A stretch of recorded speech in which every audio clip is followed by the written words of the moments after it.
Dice así la palabra del Señor: porque esta es la voluntad de Dios, vuestra santificación. Es decir, que os abstengáis de inmoralidad sexual, que cada uno de vosotros sepa cómo poseer su propio vaso en santificación y honor, no en pasión de concupiscencia como los gentiles que no conocen a Dios. Vamos a orar. Señor, ante ti nos encontramos un grupo de hombres débiles, un grupo de hombres que cada día enfrentamos tentaciones, un grupo de hombres que sabemos y reconocemos que no podemos vencer con nuestras propias fuerzas, y un grupo de hombres que hemos venido aquí porque necesitamos que tu palabra obre en nuestra vida.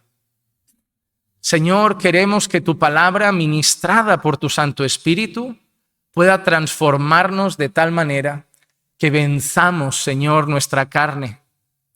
Queremos honrarte con nuestra vida y queremos ser hombres sexualmente puros. No queremos que la inmoralidad sea parte de nuestra vida, Señor. Por eso te pido que hoy trabajes con nosotros y que tu Espíritu nos guíe a una plena libertad ante ese pecado tan horrible que asedia muchos corazones. Ayúdanos, Señor, y que tu palabra hoy sea clara a nuestros oídos y punzante a nuestro corazón. Te lo pido en el nombre de Jesús. Amén. Amén. Me gustaría empezar la exposición de este pasaje desde fuera del pasaje y luego volveré al pasaje para analizarlo. Pero me gustaría empezar con una frase muy cortita, pero que veo muy relevante. La frase es de un autor llamado Jerry White, que dice así: los hombres experimentan la tentación sexual a diario. Es nuestra plaga, nuestra enfermedad persistente. Me gusta esta frase porque es clara en algo. Los hombres experimentan la tentación sexual a diario. Hermanos, si yo hablase con vosotros de cuántas veces en este año habéis tenido que luchar para no mirar un banco y tener deseos de atracarlo, seguramente me diríais que ninguna. Si yo hablase con vosotros y os dijese cuántas veces este año habéis mirado un bar con ganas de emborracharos de una manera absurda y embriagaros, posiblemente la mayoría, espero, me digan que ninguna. Si yo os dijese cuántas veces habéis tenido la tentación de ir a la calle, comprar droga y consumir mucha droga hasta llegar a tener alucinaciones o llegar a un éxtasis, entiendo que la mayoría me diríais ninguna. Pero si yo le pregunto a un grupo de hombres, aunque son cristianos, que a lo largo del año, ¿cuántas veces habéis tenido la necesidad de luchar con una mirada, con un pensamiento, con un gesto, para evitar caer en una tentación sexual? Lo más probable, yo no estoy diciendo cuántos habéis caído, digo cuánto habéis tenido que luchar a lo largo del año para no caer. ¿Cuántas veces habéis tenido que luchar para no fijar la mirada en una mujer mal vestida y mirar hacia otro lado para no pecar contra Dios?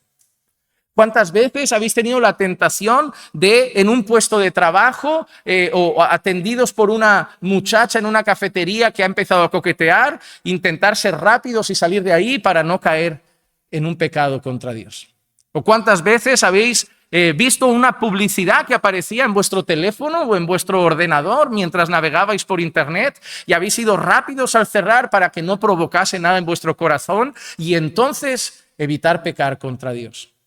La realidad es que el pecado sexual, el pecado de la inmoralidad, es algo que nos asedia todo el año, es constante, y de lo cual no nos libramos incluso en la iglesia.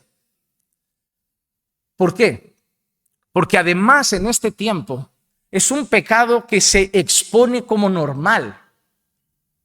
En este tiempo todavía se ve mal robar. En este tiempo todavía se ve mal una persona que se entrega a las drogas de manera desenfrenada y destroza su vida en las drogas. En este tiempo todavía se ve mal matar, a pesar de que sí que están legalizando el hecho de poder quitarle la vida a los bebés en el vientre. Pero todavía se ve mal ir por la calle y arrebatarle la vida a cualquier persona. Existen muchos pecados que todavía, gracias a Dios, en nuestra sociedad que carece cada vez más de moral, todavía se ven mal. Pero el concepto de inmoralidad sexual en nuestro tiempo ya no existe. Existe el concepto de sexualidad, pero para ellos no es inmoral. Para ellos es normal. Vivimos un tiempo que ha normalizado que en un bar o en un local parejas casadas para dar vidilla a su relación vayan a intercambiarse con otras parejas, donde un hombre y una mujer acuerdan voluntariamente que el hombre en ese local se acostará con la mujer de otro y la mujer se acostará con el esposo de otra, pero eso no será infidelidad porque será de mutuo acuerdo. Vivimos un tiempo donde existe el concepto de parejas abiertas, donde las personas son fieles el uno al otro, pero porque también se permiten tener relaciones íntimas y físicas con otras personas. Vivimos un tiempo donde existen clubs donde se organizan grupos sexuales, donde hombres y mujeres que no se conocen de nada organizan una fiesta y entre ellos entran en una habitación y en grupos de 5, 10, 15, 20 tienen relaciones. Nadie pregunta si hay enfermedades de transmisión sexual, nadie pregunta de dónde vienen las personas, nadie pregunta si son casadas, nadie pregunta si son solteras, simplemente quieren darse a una pasión sexual. Vivimos en un tiempo donde recientemente hubo una muchacha que hizo un desafío de acostarse en un día con 1000 hombres. Y durante 24 horas, uno tras otro y en grupo, fueron pasando por esa joven que no tenía ni 30 años, teniendo relaciones con ella, y a día de hoy esa joven se encuentra embarazada y no sabe quién es el padre. Esas son cosas comunes en nuestro tiempo. Hoy en nuestro tiempo se ha fabricado una nueva clase de prostitución. Quizá más segura porque no es en la calle, no es física, pero se le está enseñando a multitud de jovencitas que existe una nueva aplicación llamada OnlyFans, donde chicas jóvenes pueden exhibirse en ropa interior y multitud de hombres a un coste de $5 se suscriben a su canal para poder verlas en vivo mientras ellas simplemente muestran su cuerpo. Algunos, por un precio un poco más elevado, pueden tener un tiempo más a solas donde consigan que la joven se quite alguna parte más de su ropa y acabe mostrando sus senos o cosas parecidas. Pero ellas no se consideran prostitutas por el hecho de que nadie las toca. Y se están haciendo de oro. Chicas de 18 años que están facturando de $100,000, $150,000 al mes mientras exhiben su cuerpo y su intimidad en público. Pero a pesar de eso, vivimos en un tiempo donde la pornografía está a la luz del día. Dicen las estadísticas que en España el consumo de pornografía ahora mismo está en sus inicios a una edad de 9 años. Que los primeros contactos con la pornografía suele estar en una edad de 9 años. En nuestros tiempos la inmoralidad sexual también existía, pero el acceso a ella era más difícil. Yo recuerdo que, como todos ustedes, no nací cristiano. Y también fui una persona adicta a la inmoralidad, pero para ver mis primeras cosas, yo no tenía acceso a este aparato y a internet.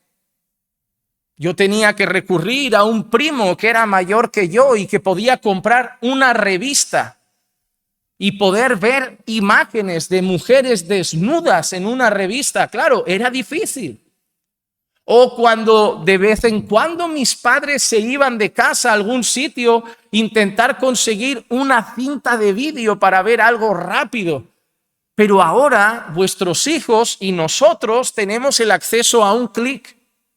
Y si entras en cualquier página de contenido sexual, lo único que te va a preguntar, sin cuestionar si dices la verdad, es: ¿tienes más de 18 años? Y le das a sí, aunque no sea verdad, y abres la página. En esas páginas uno puede pensar que solo hay contenido sexual, pero ¿hasta dónde llega el contenido sexual de esas páginas? Desde hombres que tienen relaciones con menores, aunque obviamente no te dirán que son menores en esas páginas, y muchos pederastas ahí, y muchos hombres adultos que dirán: yo no soy un pederasta, han buscado imágenes de chicas menores para sus fantasías. Muchos que están hoy en esta sala, si fueran honestos, sabrían que a pesar de tener más de 30, 40, 50 años, se les han ido los ojos a menores de edad en las calles de Barcelona. No lo van a decir, porque ya cuesta confesar un problema de inmoralidad. ¿Cuánto más confesar que es hacia una menor? Y seamos honestos, si Cristo no estuviese en nuestra vida, tanta lucha que tenemos sobre la pedofilia, muchos reconocerían que si hubieran tenido la oportunidad voluntaria de que una niña de 15 o 16 años de este tiempo les hubiera podido satisfacer físicamente, hubieran accedido. ¿Saben qué quiero decir con todo esto? Que había mucha perversión en nosotros. Y hasta que estemos en la gloria no podemos olvidar que eso es una batalla interna que tenemos.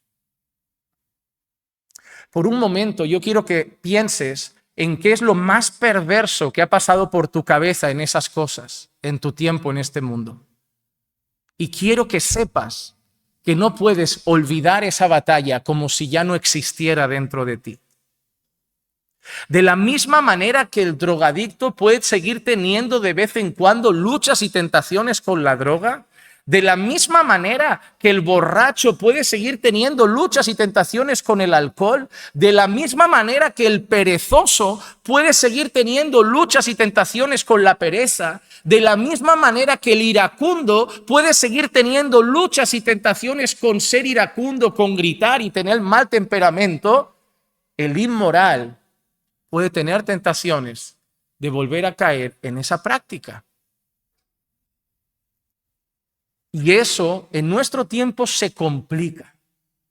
Vivimos en una sociedad que la sexualidad está a la luz del día. Yo no sé si a ustedes les compunge el corazón, pero a veces salgo de casa y yo siempre paso por una escuela.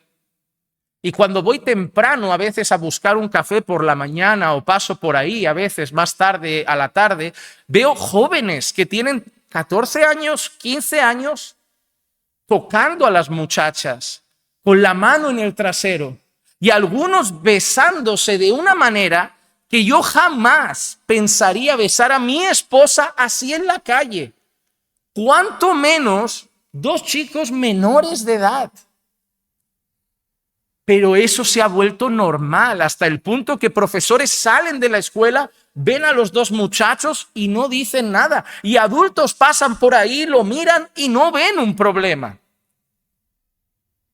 Tenemos una lucha diaria para que el monstruo de la inmoralidad no brote de nosotros y el mundo no nos va a ayudar. No podemos esperar que a nuestro alrededor todo sea casto y puro para no ser tentados.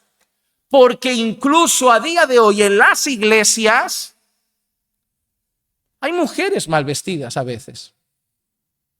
El decoro, el pudor y la modestia se ha perdido incluso en la iglesia del Señor. Y también entendemos que hay mujeres que todavía son nuevas en la fe o todavía no han conocido a Dios y están visitando y llevan sus ropas de este mundo. Tampoco podemos esperar que el mundo, ni siquiera personas que a veces visitan la iglesia, nos lo ponga fácil. Así que es una lucha que debemos enfrentar con los ojos puestos en Cristo, no en una solución de este tiempo. Pero partimos de la realidad de que es una lucha real, que seguramente la mayoría de ustedes tienen a lo largo del año en mayor o menor medida. Pero quiero ahora traer una realidad que nunca debemos olvidar a los corazones. Y es la realidad de que los inmorales no heredarán el reino de Dios. Esto va a ser duro, pero si no creemos esto, tenemos un problema.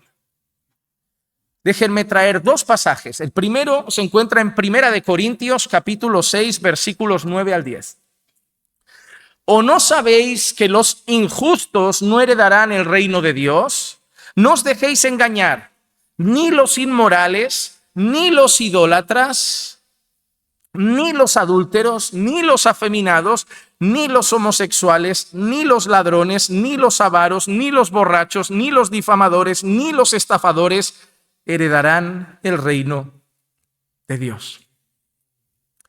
Usamos mucho este pasaje para seguir afirmando en nuestro tiempo que la homosexualidad es pecado. Porque lo dice la Escritura. Dice que los afeminados ni los homosexuales heredarán el reino de Dios. Pero este texto no es contra los homosexuales. Este texto es contra los pecadores que practican el pecado. Porque también habla de avaros, ladrones, borrachos, difamadores, estafadores. Pero también habla de inmorales. De la misma manera que le decimos a una persona asesina, los asesinos no entran en el reino de Dios. De la misma manera que le podemos decir a alguien que practica la homosexualidad, los homosexuales no heredarán el reino de Dios, también debemos decirle a las personas que los heterosexuales inmorales tampoco heredarán el reino de Dios. No te salvas por ser heterosexual si eres un heterosexual inmoral. El Señor no quiere simplemente que una persona diga, bueno, abandono la homosexualidad, ya soy heterosexual, todo bien. No, tienes que ser sexualmente puro. Sexualmente puro. Los inmorales no heredarán el reino de Dios. Los que practican la inmoralidad. Y esto no se trata de con un chico o una chica. Esto se trata de cualquier práctica que la Escritura considera inmoralidad. Puede ser pornografía, puede ser masturbación. Y tales personas no heredarán el reino de Dios. Esto también lo afirma Pablo en Gálatas. Gálatas capítulo 5, versículo 19 al 21, donde el apóstol Pablo dice: ahora bien, las obras de la carne son evidentes, las cuales son inmoralidad, impureza, sensualidad, idolatría, hechicería, enemistades, pleitos, celos, enojos, rivalidades, disensiones, sectarismos, envidias, borracheras, orgías y cosas semejantes, contra las cuales os advierto, como ya os lo he dicho antes, que los que practican tales cosas no heredarán el reino de Dios. Ahora, mira qué interesante, yo no sé si te has percatado de esto. Pablo empieza diciendo en 1 Corintios 6:9, ¿no sabéis que los injustos no heredarán el reino de Dios? Y en la lista de pecados, ¿cuál es el primero que menciona Pablo? Ni los inmorales, ¿verdad? La inmoralidad. Ahora, cuando tú miras Gálatas 5, Pablo dice, ahora bien, las obras de la carne, versículo 19, ahora bien, las obras de la carne son evidentes, las cuales son, y de la lista entera, ¿cuál es la primera? Inmoralidad. Y al final termina diciendo, y sabéis que los que practican tales cosas no heredarán el reino de Dios. Ahora, Pablo a los Corintios, en su lista, la primera palabra es inmoralidad. Pablo a los Gálatas, en su lista, la primera palabra es inmoralidad. ¿Será casualidad que Pablo incluya siempre como primera palabra la inmoralidad? ¿O será que en aquel tiempo era un pecado más recurrente del que nosotros pensamos? ¿O será que toda la historia de la humanidad, la inmoralidad ha estado bien presente en la sociedad? Cuando nosotros pensamos en Sodoma y Gomorra, vamos a ser honestos, ¿cuál es el pecado que más nos viene a la cabeza? Inmoralidad. Porque incluso nosotros vemos el deseo de esos hombres cuando quieren que salgan esos ángeles fuera para acostarse con ellos en grupo. Y vemos inmoralidad. Vemos mujeres que son capaces de acostarse con su propio padre. Inmoralidad. Ahora en Génesis entraremos pronto en el capítulo 34. Jacob va a llegar a Siquem con su familia y en Siquem lo primero que va a pasar es que a la hija Dina de Jacob, a Dina, la van a violar. Inmoralidad.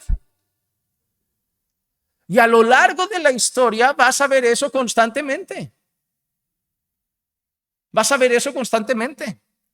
El libro de Proverbios dedica un par de capítulos a una mujer especial de la que uno debe huir.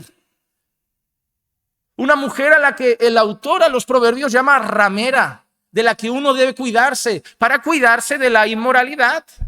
Cuando vemos el pecado que llevó a Sansón a perder los ojos, a acabar siendo un payaso del circo de los enemigos, ¿qué pecado movía el corazón de ese hombre? La inmoralidad.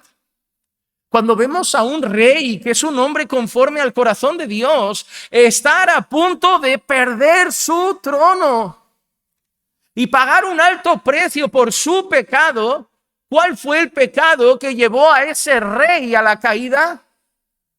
David cayó en inmoralidad sexual. Hermano, no es broma. Es un pecado presente a lo largo de los años, pero que sea un pecado normal en el mundo no significa que debamos aceptar ese pecado como normal en la iglesia. Porque, hermano, tienes que grabarte esos dos pasajes con los que hemos empezado en el corazón. Los que son inmorales no heredarán el reino de Dios, aunque vayan a la iglesia toda su vida. Aunque vayan a una iglesia de sana doctrina, ni los difamadores, ni los hechiceros, ni los idólatras, ni los ladrones. Es decir, cualquier persona que practica el pecado. El apóstol Juan lo dice con mucha claridad. El que practica el pecado es del diablo. Pablo no está hablando de una caída. Pablo está hablando de personas que tienen ese pecado arraigado. Pablo no dice una persona como David que cayó en inmoralidad una vez. Pablo habla de inmorales, es diferente. Los que tienen un hábito recurrente en ese pecado, una práctica recurrente en ese pecado. Si tú estás aquí hoy y eres una persona recurrente a ese pecado, lo primero que debes escuchar es la voz de Dios llamándote a arrepentirte y abandonar ese pecado, porque los inmorales no heredarán el reino de Dios. Si tú estás aquí y eres una persona inmoral y hoy mueres, vas a ir al infierno según la Escritura. Tienes que buscar a Cristo. Ahora, partiendo de esa terrible base, vamos a nuestro texto y yo quiero que veamos 4 afirmaciones importantes de nuestro pasaje de Tesalonicenses. 4 afirmaciones importantes de Pablo sobre nuestra sexualidad. En los versículos de 1 Tesalonicenses capítulo 4 del 3 al 5, quiero mencionar 4 cosas que Pablo va a decir.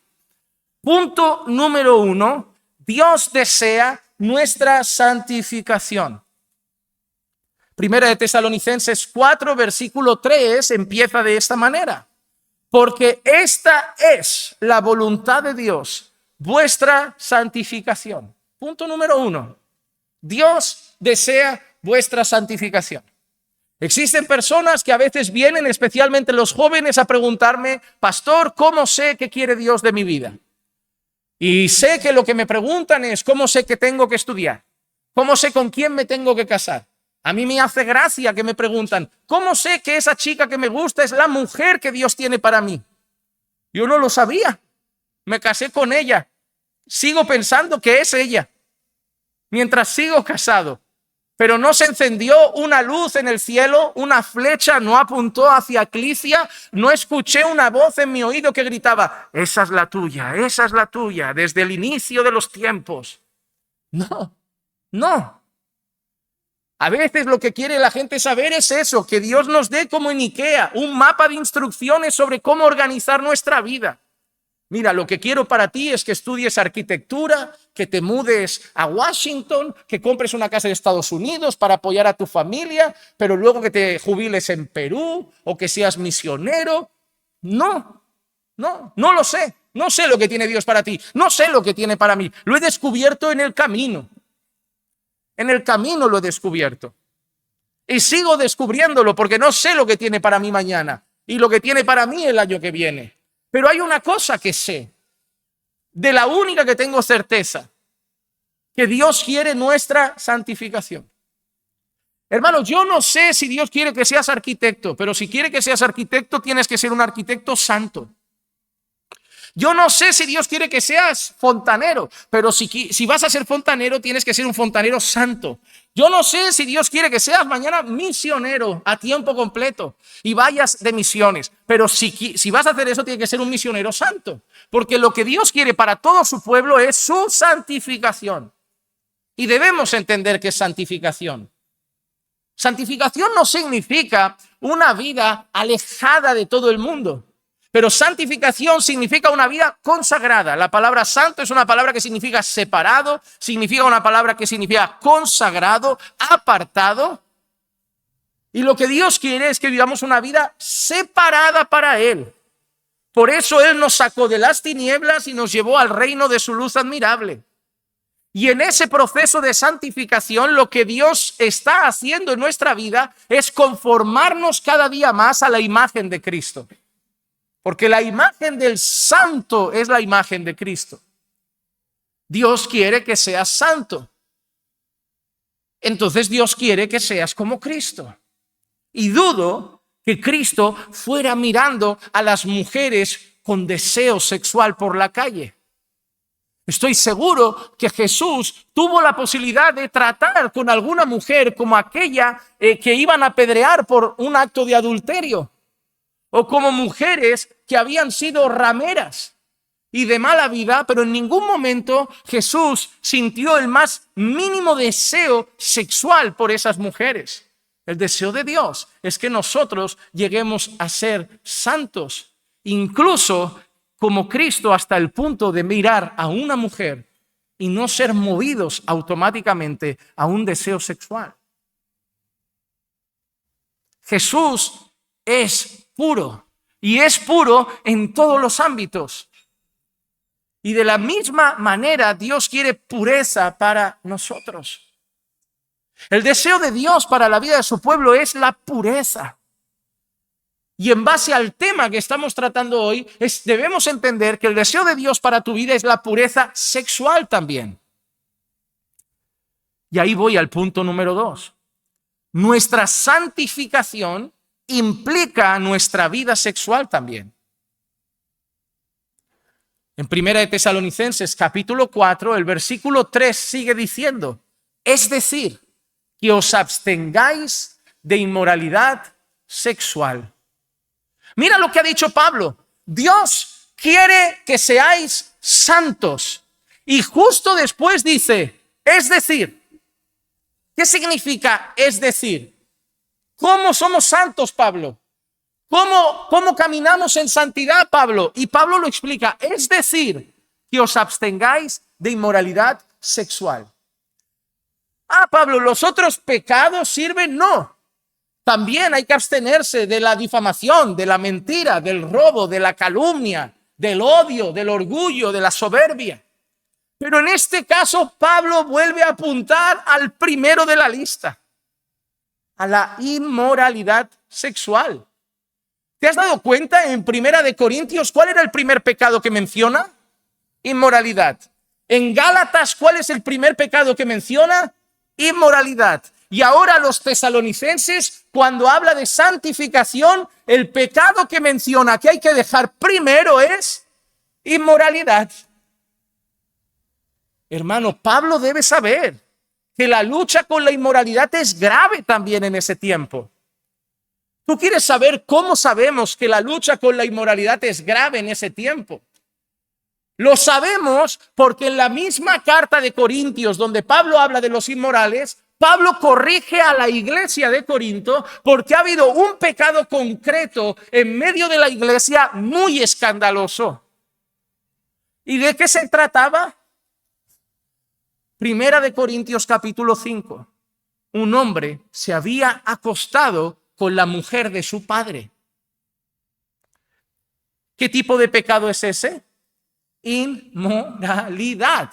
¿Y sabéis qué habían hecho los hermanos de Corinto con el pecado de la inmoralidad? Nada. Mirar a otro lado. A lo mejor dijeron, todo el mundo tiene sus luchas. ¿Quién soy yo para corregir el pecado? Ay, ¿yo cómo le voy a decir algo? El que esté libre de pecado que tire la primera piedra. Y Pablo los reprende. Pablo dice, os tendríais que haber entristecido. Tendríais que haber corregido eso. Pablo dice, ese pecado no es normal ni entre mundanos. Y es triste cuando en la iglesia se ven pecados que sorprende incluso entre los mundanos. La inmoralidad es algo que Pablo está atacando porque es algo presente en esa época. Y si es algo que Pablo ataca en esa época, nosotros debemos atacarlo en la nuestra. Nosotros debemos decirle a la iglesia que si hay un inmoral entre nosotros, se va al infierno. Que los inmorales no heredarán el reino de Dios. Y debemos decirle a la iglesia también, a los que son salvos, a los creyentes que congregan, que Dios quiere su santificación. Y que en esa santificación incluye la vida sexual. Por eso Pablo dice, es decir, que os abstengáis de inmoralidad sexual. Hermano, no basta simplemente con dejar de ir a las discotecas a emborracharse. No basta simplemente con abandonar las drogas. No basta simplemente con dejar las noches de fiesta y de lujuria. La inmoralidad se puede llevar en casa. Se puede llevar en privado, se puede llevar en el teléfono. En la discoteca te puede ver alguien, aquí nadie lo sabe, es anónimo, solo tú, ni tu mujer se entera, ¿verdad? ¿Y cuántos calman su conciencia diciendo, si yo le preguntara, ¿cuántos de vosotros habéis sido fieles a vuestras mujeres desde que os casasteis? Muchos me diríais, yo, pastor, nunca engañé a mi mujer. Si viste un vídeo pornográfico, ya no puedes decir eso. Ah, no, pastor, un vídeo no cuenta. No, Jesús dice, el que mira a una mujer y la codicia en su corazón, ya adulteró con ella. Por lo tanto, a cualquiera de esta sala que haya mirado a una mujer y haya codiciado a esa mujer en el corazón, haya visto un vídeo pornográfico, ya se puede sacar de la lista de los que han sido fieles a su esposa. Para el mundo, fiel significa no irse a la cama con otra mujer. Para Dios, fiel significa aquí dentro. Fidelidad desde el corazón. Mis ojos de mi esposa, mi corazón de mi esposa, mi deseo de mi esposa. A que la lista de fieles se ha caído en picado. Tú no puedes medirte con la vara de medir del mundo. Tú debes medirte con la vara de medir de Jesús. Y es triste, porque cada vez, según la vara de medir de Jesús, hay menos hombres fieles en la iglesia. La pornografía es la conciencia calmada de los cristianos. Porque ¿qué nos dice este aparatito? He pecado, pero no la he engañado, ¿verdad? No, no es así, hermano. Satanás tiene una voz en tu oído que te está atrapando en el adulterio cibernético, en el adulterio virtual. Te está engañando. Hermano, tú no puedes rebajarte como este mundo para decir, he hecho algo mal, pero no tan mal. Hermano, tú no puedes vivir tu fe así. Es como piensa la gente. ¿Sabes? La gente que cree que se puede quitar la vida de un bebé, lo que me dicen a veces. Me dice, pero todavía no es un niño. Porque yo les digo, oye, ¿tú crees que si yo apuñalo a mi sobrina de 2 añitos, está mal? Claro que está mal. ¿Y por qué apuñalar a un embrión de 2 meses no está mal? ¿Sabes qué les dice su conciencia? Todavía no es un bebé, todavía no es grande, todavía... Oye, pero si lo dejas crecer, sí. No se va a volver un perro, ni un gato, ni una planta, ni una mandarina. Se va a volver un niño. Mi sobrina de 2 años, si dentro de 15 no se va a parecer ahora tampoco. Sigue creciendo. Es como ese embrión. Sigue creciendo. Sus manos van a ser diferentes. Sus piernas, su cuerpo. Todo va a cambiar, ¿sí o no? Porque desde el embrión del vientre hasta que llegamos al sepulcro, nuestra vida cambia. Nuestro cuerpo está en constante modificación. ¿Cuál es la conciencia tranquila de los que quitan la vida de bebés en el vientre? Todavía no parecen personas, ¿no? Todavía no parecen. Todavía se les puede envenenar, echar veneno, descuartizar en el vientre. No parecen personas. ¿Sabes? A veces nos calmamos, como con las mentiras, ¿no? Oye, ¿eres un mentiroso? No. Llaman los de Yastel. ¿Está el titular de la línea? No puede, no se encuentra. ¿Y eres tú? Para ti hace gracia, tu conciencia se calma. No, no es una mentira como decirle a mi mujer que no he hecho algo que he hecho grave. No, es una mentira para Dios.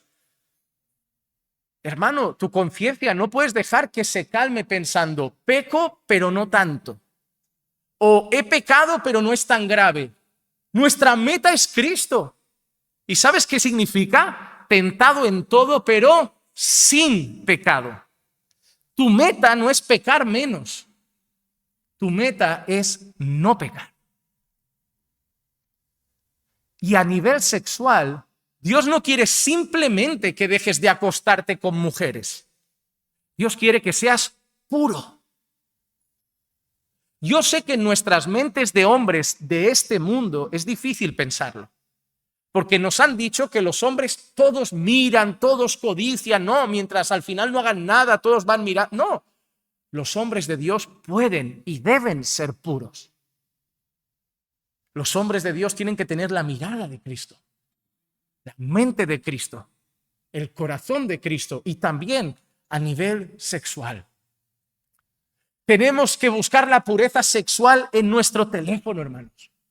Tenemos que buscar la pureza sexual en nuestra relación con las mujeres también, que no son nuestra esposa. Vivimos en una sociedad que todo el tiempo es coqueteo, flirteo, bromita, segundas intenciones en las palabras. Jóvenes, ¿recuerdan lo que Pablo le dice a Timoteo una vez? Que le dice, trata a las ancianas como madres, trata a los ancianos como padres. Trata a las hermanas, a las jóvenes, a las mujeres, como si fueran tus hermanas de sangre. ¿Sabes lo que le dice Pablo a Timoteo? Que cuando vaya a tratar, él es pastor en la iglesia, un líder, y va a tener que tratar también con chicas. ¿Y sabes qué consejo le da Pablo? Timoteo, cuando vayas a tratar con una mujercita en la iglesia, mírala como si fuera tu hermana de sangre. ¿Sabes lo que le está diciendo Pablo? Trátalas con pureza. Jóvenes, hasta que las jovencitas de la iglesia se vuelvan vuestra esposa, si Dios quiere, son una hermana. Y muchos jóvenes en la iglesia coquetean con las chicas. Hermano, te voy a decir algo. De esta iglesia se han ido personas porque somos demasiado puritanos en el trato de hombres y mujeres y no les dejamos libertad para salir juntos. Número 1 es mentira. ¿Por qué? Porque yo os veo salir en grupo, a los chicos, a las chicas y nunca he dicho nada. Os veo hablar aquí y nunca he dicho nada. Pero siempre llamaremos al cuidado y la prudencia.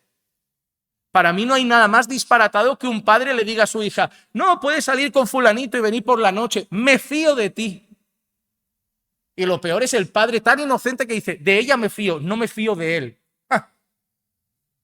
Cuando tú hiciste algo con tu primera novia, ¿quién estaba mal, tú o ella? Bueno, los dos quisimos. Pues cuando tu hija haga algo, recuerda que los dos han querido. Que tu hija no la ha forzado nadie. No te debes fiar de nadie, es una joven y si no está en Cristo, ya sabes hacia dónde tira el corazón. Nosotros somos llamados a la pureza en nuestras relaciones con el sexo opuesto. ¿Por qué? Porque estamos plagados de tentaciones. Y debemos cuidarnos en todo momento. En el área sexual debemos purificarnos. Eso incluye también nuestra intimidad conyugal. Hermano, no te dejes engañar por la frase, en el matrimonio vale todo. Y no voy a entrar en detalle de lo que se puede o no. No es el tema. No voy a entrar en eso. Pero te quiero hacer solo pensar, porque no estoy aquí para decirte que sí y que no. Porque todo el mundo va a saber que me lo preguntas pensando en tu mujer, y si tu mujer está en la iglesia, ya sabes lo que va a pensar la gente. ¿No ves? Son temas que creo que no se deberían tocar tan a la ligera. O si tú me preguntas a mí, ¿puedo esta práctica un hombre con su mujer? ¿Crees que el resto no va a pensar que tú y tu mujer eso? Mira a la hermanita, mira lo que le gusta. Hoy se tocan muchos temas a la ligera en la iglesia sin saber cómo van las cabezas de las personas en la congregación. Temas que antes se tenía un poco más de pudor para hablar de ellos. Pero sí te voy a hacer algo. Quiero que pienses a nivel íntimo con tu mujer lo que te guste, que yo no quiero saberlo. Solo quiero que te preguntes por qué te gusta eso. ¿Dónde lo aprendiste? Porque cuando Pablo dijo, ya sea que comas o bebas o hagas cualquier otra cosa, hazlo todo para la gloria de Dios, yo pregunto, ¿la intimidad en el matrimonio también es para su gloria? También. Dios quiere que santifiquemos nuestra vida sexual. Dios quiere eso, hermano. Y eso te va a llevar a tener que examinar tu corazón, tu mente, tus gustos. Buscar por qué te gusta lo que te gusta, dónde lo aprendiste. Y sobre todo preguntarte, ¿le agrada a Dios? ¿Recuerdan cómo muchas hermanas llegan a la iglesia vestidas según los patrones de este mundo? ¿Y qué empezaron a aprender? ¿Dónde aprendí a vestirme así? ¿Quién me enseñó? ¿Por qué me gusta esta ropa? Y empezaron nuestras hermanas a preguntarse ¿qué le gusta a Dios? ¿Será del agrado de Dios? ¿Me visto para su gloria? Y empezaron a cambiar ellas mismas. Nadie les tuvo que decir esto sí, esto no, esto sí, esto no. Ellas mismas, por el trabajo de Dios en sus corazones, empezaron a santificar esa área de su vida. Porque el llamado del creyente es santificar ¿qué áreas de su vida? Todas, todas. Punto número 2, Dios quiere nuestra santificación en nuestra vida sexual. Cuando aquí aparece la palabra que os abstengáis de inmoralidad sexual, es la palabra porneia. La palabra inmoralidad aquí es la palabra porneia, que lo que significa es como prostitución o fornicación, implica varias cosas a nivel de inmoralidad. Vamos entonces al punto número 3. Nuestra santificación implica una buena mayordomía de nuestro cuerpo en el área sexual. Primera de Tesalonicenses 4, versículo 4 dice que cada uno de vosotros sepa cómo poseer su propio vaso en santificación y honor. Existen algunos teólogos que consideran que la palabra vaso apunta a la esposa. ¿Por qué? Porque en otro pasaje de la Escritura se utiliza la palabra vaso cuando dice tratar a la esposa como vaso más frágil. Pero en el contexto, yo soy del pensamiento de que aquí no aplica como hablando de la esposa. Aquí no creo que Pablo esté hablando solamente a hombres casados para que traten con fidelidad a su esposa. Porque está hablando de inmoralidad en general y aplicándolo a la iglesia local. Entonces, esto sirve para hombres y mujeres, para jóvenes y adultos, y considero a la luz del contexto que la palabra vaso aquí se refiere al cuerpo físico. Porque también Dios dice que ha escondido en nosotros el evangelio y utiliza la expresión un tesoro en vasos de barro. Y la expresión vasos de barro se hace referencia a nosotros. Entonces, en este contexto, la palabra vaso implica nuestro cuerpo. Así que lo que Pablo está diciendo, que nuestra santificación y abstenernos de la inmoralidad sexual se refiere también a cuidar cómo usamos en el área sexual nuestro cuerpo.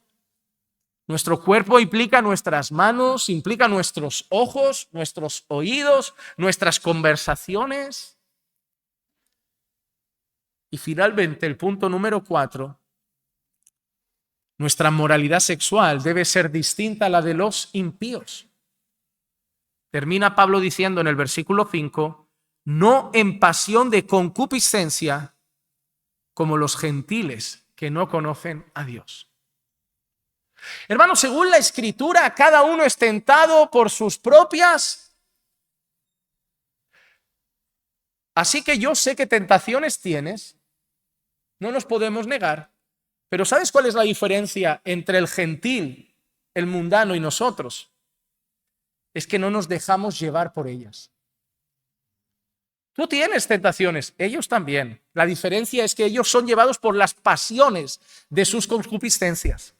Tú y yo tenemos las concupiscencias, pero nosotros no cedemos a las concupiscencias, porque ya no vivimos en la carne, sino en el Espíritu. Hermano, negar que tienes tentaciones sería engañarme como pastor. Decir, delante de mí tengo hombres asexuales que no sienten nada. No me engaño. En mayor o menor medida vais a tener luchas. Pero si sois creyentes, quiero pensar que ante mí tengo hombres que tienen tentaciones, pero no viven para satisfacer sus tentaciones. Ante mí quiero pensar que tengo hombres que tienen tentaciones, pero no ceden a sus tentaciones. Ante mí tengo hombres que tienen tentaciones, pero que a diferencia de los gentiles que no conocen a Dios, no viven para las pasiones de sus tentaciones. Viven para agradar a Dios. Ante mí tengo hombres que pueden ver unas mujeres pasar, pero mirarán hacia otro lado por Dios. No por su esposa, por Dios. Hermano, tu fidelidad no se la debes a tu esposa en primer lugar. Se la debes a Dios. Se la debes a Dios. Yo no tengo que ser fiel a Clicia por Clicia. Yo tengo que ser fiel a Clicia por Dios. Clicia no me va a juzgar mañana. Me va a juzgar Dios. Claro que mi esposa merece fidelidad y respeto, que nadie me malinterprete. Pero la motivación del creyente debe ser primeramente Dios y su gloria. Y si lo haces por Dios, automáticamente lo harás para su bien, para tu esposa también. Pero tu motivación no tiene que ser si tu esposa te va a ver.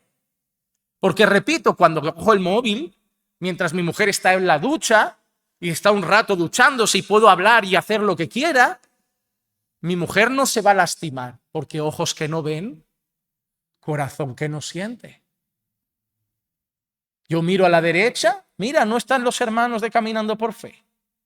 Yo miro a la izquierda, mira, tampoco están gente que me conozca y sepa que soy pastor. Miro atrás, tampoco me ve nadie. Miro adelante, mi esposa en la ducha, ni se va a enterar, no va a sufrir. Pero siempre me acuerdo de mirar en otra dirección. Miro para allá y ahí siempre está. Tú me ves, ¿verdad? Lo dejo quieto. Tengo a mi esposa y la Biblia me dice, deleítate con ella. Y prefiero pecar.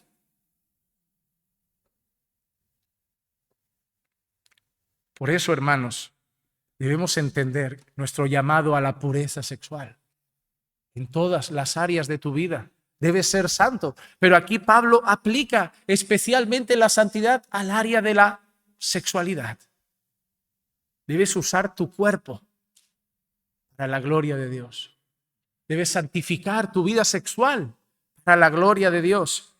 Y quiero traer a tu mente 2 o 3 cosas rápidas y quiero que recuerdes, enfocadas en este tema también. Romanos 12, versículos 1 y 2, dice lo siguiente: por consiguiente, hermanos, os ruego por las misericordias de Dios, que presentéis vuestros cuerpos como sacrificio vivo, santo y agradable a Dios, que es vuestro culto racional. Y no os adaptéis a este mundo, sino transformaos mediante la renovación de vuestra mente, para que verifiquéis cuál es la voluntad de Dios, lo que es bueno, aceptable y perfecto. Pablo antes, en su mensaje a los tesalonicenses, dice que nosotros debemos ser diferentes a los gentiles que no conocen a Dios. Y en Romanos 12, Pablo está escribiendo a la iglesia. Y Pablo dice que deben entregar sus, ¿qué? Sus vasos, sus cuerpos. ¿Cómo? Como sacrificio vivo, santo y agradable a Dios. ¿Y sabes por qué debes entregar tu cuerpo como sacrificio vivo, santo y agradable a Dios? Pablo dice, os ruego por las... Y eso enseña que son creyentes, porque Pablo, todos los capítulos anteriores, ha hablado de la salvación, ha hablado de la gracia de Dios, ha hablado al pueblo de Dios, ha hablado de que no somos justificados por las obras, sino por la fe en Cristo, por la gracia de Dios, ha hablado de la nueva vida en el Espíritu. Es decir, todos los capítulos anteriores, por ejemplo, 1, 2 y 3, Pablo habla del pecado. Todos hemos pecado, destituidos de la gloria de Dios. Luego Pablo sigue hablando de que somos incapaces de salvarnos por las obras y por nuestros medios, pero también dice que Dios proveyó a su Hijo, a Cristo, como propiciación por nuestros pecados. Luego da ejemplos, ¿no? Como el de Abraham, que también fue justificado por medio de la fe. Y cuando llega a Romanos 12 y dice, por las misericordias de Dios, lo que Pablo está diciendo es, por todo eso, por todo lo que Dios ha hecho por vosotros, por vuestra salvación, por la gracia de Dios, ahora entregad vuestros cuerpos como sacrificio vivo, santo y agradable a Dios. Dice, ese es vuestro culto racional. Porque si entregáis vuestros cuerpos en el mundo a la concupiscencia del pecado y luego venís a cantar, este culto no vale. Porque el verdadero culto es el día a día. En un sacrificio vivo, santo, agradable y aceptable a Dios. Ese es tu culto cada día a Dios. Y para hacer eso, tienes que renovar tu mente. No conformarte. Número uno, no conformarte a este siglo. Este siglo te ha enseñado, te ha moldeado, te ha dado forma. Yo les doy un ejemplo muy claro. Si estuviésemos teniendo esta reunión de varones hace 100 años, los hombres que tengo delante, ¿cómo hubieran venido vestidos? ¿Cómo? Ustedes lo saben. Hasta los pobres iban elegantes.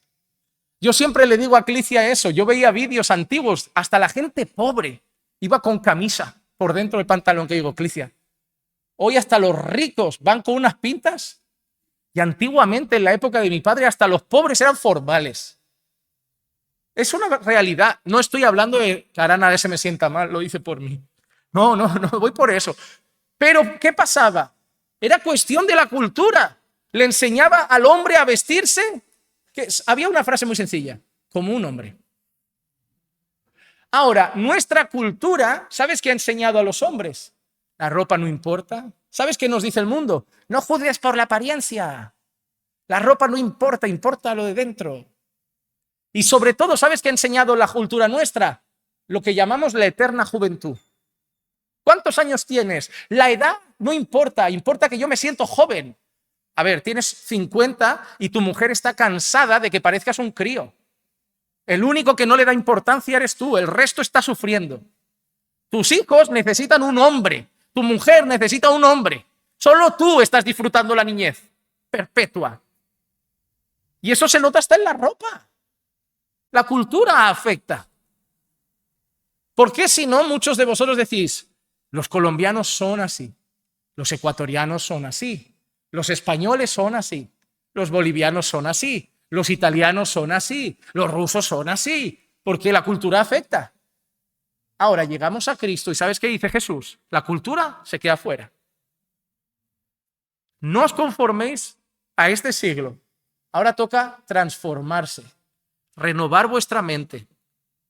Mi cultura me ha hecho un hombre así. Bueno, ahora vas a ser un hombre conforme a la voluntad de Dios. No importa lo que te enseñó tu cultura. Si te ha enseñado algo bueno y no entra en conflicto, no pasa nada. Pero si no va con Dios, cámbialo, transfórmalo. Para entregar tu cuerpo como sacrificio vivo, santo y agradable a Dios, para entregar tu cuerpo al Señor en santidad, vas a tener que renovar tu mente.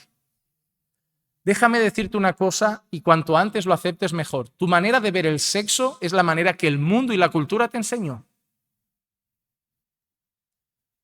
Muchos llegasteis aquí de otras iglesias y quien mandaba en vuestra casa era vuestra mujer. Como hombres no hacíais un culto en casa, no había pastor en esa familia y al llegar aquí La palabra os enseñó que como hombres sois el sacerdote del hogar, que debéis velar y pastorear vuestra familia, y habéis empezado a cambiar vuestra familia. ¿Por qué? Traíais un modelo de familia del mundo. Tristemente, alguna iglesia no os enseñó cómo era el bíblico, pero la palabra os ha enseñado y ha renovado vuestra mente en el modelo de familia de Dios. Ahora, todas las áreas de vuestra vida deben pasar por ese filtro.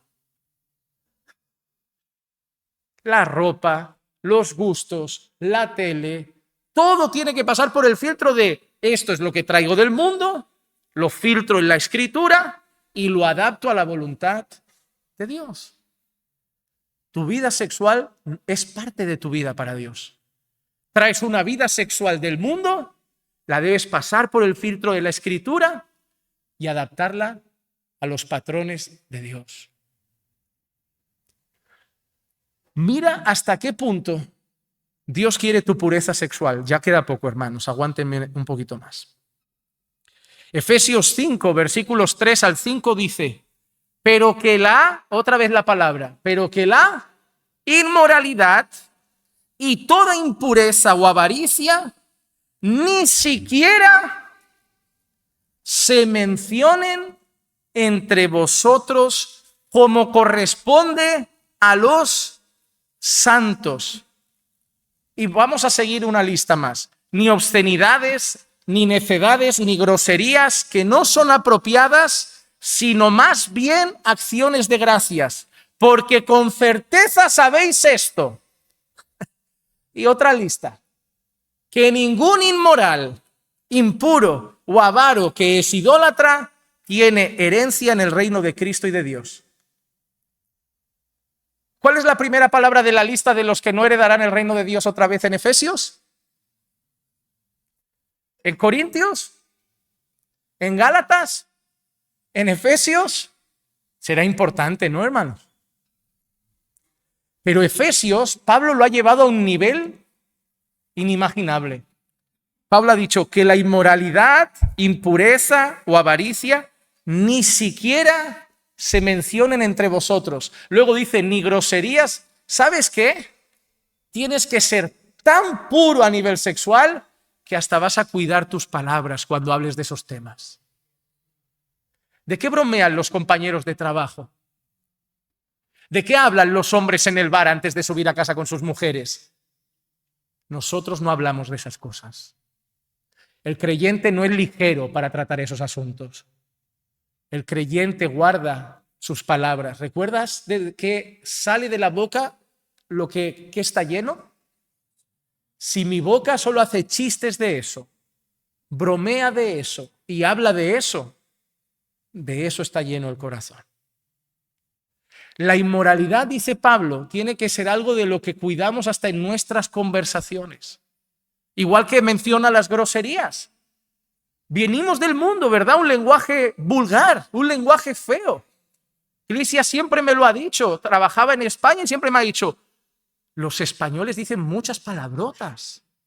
Y yo también, pero he tenido que pulirme, trabajar.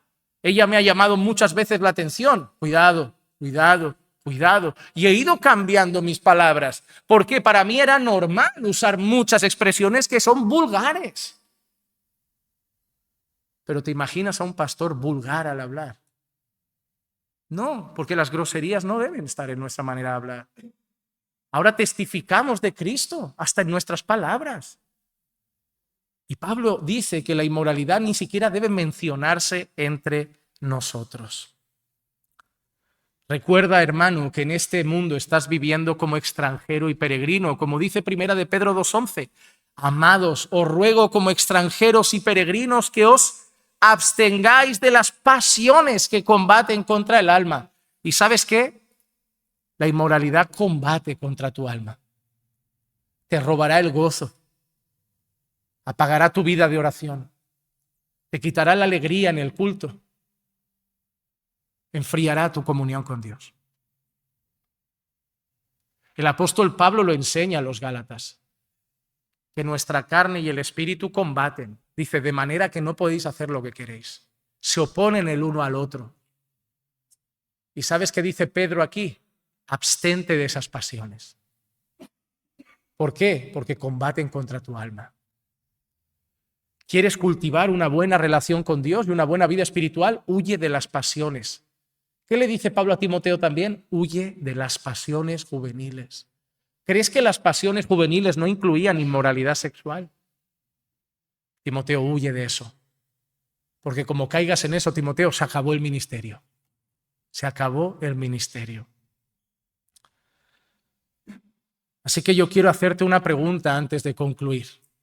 Yo sé que puedes tener luchas con la inmoralidad, pero entendiendo hoy la gravedad de este asunto y cuán puro te quiere Dios, yo te hago una sola pregunta.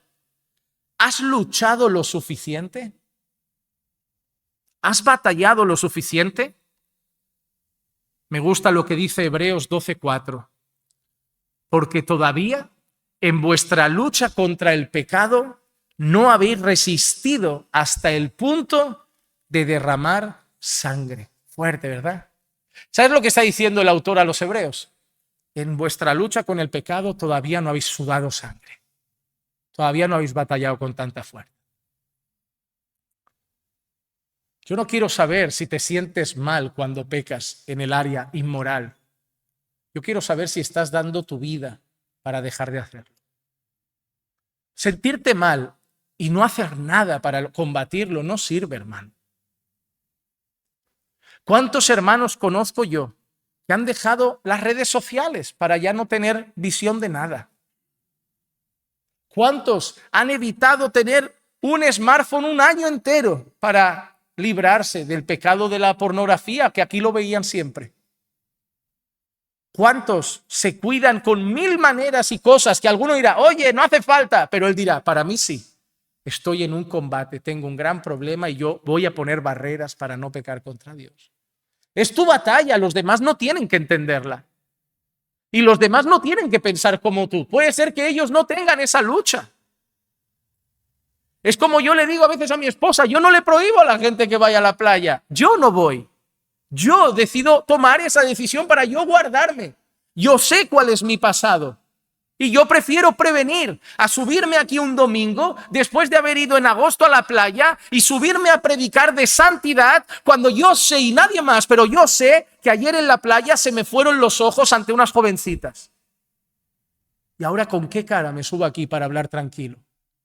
¿Y si no pasa? Gloria a Dios. Pero ¿y si pasa? Prefiero no ir. Busco otro horario, me voy por la tarde, cuando hay menos gente y quedan pescadores. Estoy tranquilo. No tengo la necesidad. ¿Qué hace la multitud de personas que viven en una zona sin playa? No creo que se mueran, ¿no? No me moriré yo tampoco porque no vaya a la playa. No es una necesidad, a no ser que el mundo me haya dicho que hay que ir, hay que ir. ¿Por qué hay que ir? Porque es imposible vivir aquí cerca de la costa y no disfrutar el mar. No disfrútalo. Yo no lo prohíbo. No te sientas mal. Yo tomo mis medidas. Mis medidas. Vosotros sabéis. Voy a viajar solo para los hoteles. No, mi mujer me acompaña. Solo para predicar. No, mi mujer me acompaña. Si no, no voy. ¿Por qué? ¿Vas a hacer algo? No.